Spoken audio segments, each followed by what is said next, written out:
Do you tweet? Well, I know some people who do, or tweeple, according to Twitter lingo.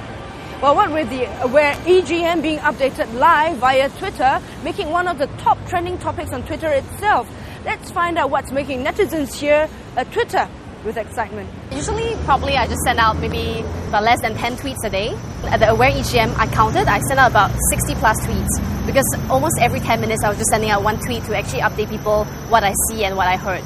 Yeah. So why did you choose to, tweet at the EGM? Because I first really got involved and know about a lot of these things from my Twitter followers.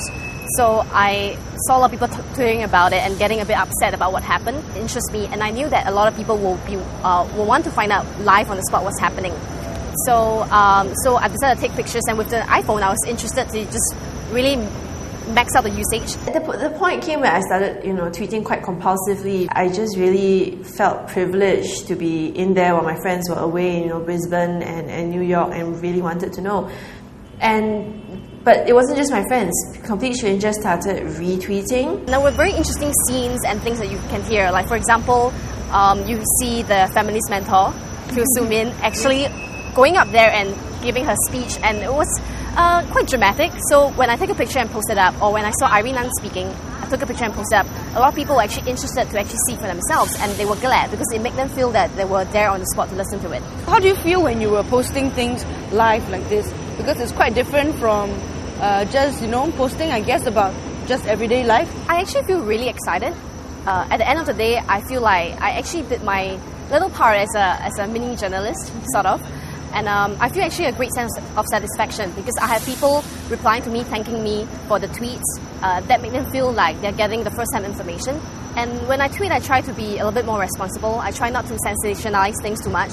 So half the time, I was just twittering whatever I heard word for word as much as I can. So it's kind of like breaking news with the latest updates. Yeah, except that sometimes it wasn't entirely accurate. I was fortunate because I was in the first 8 rows because my friend's friend is a volunteer, and so she saved us seats. But there were times where I would get tweets from the back of the I guess you call it auditorium, going, "What's going on up there? The mics are turned off."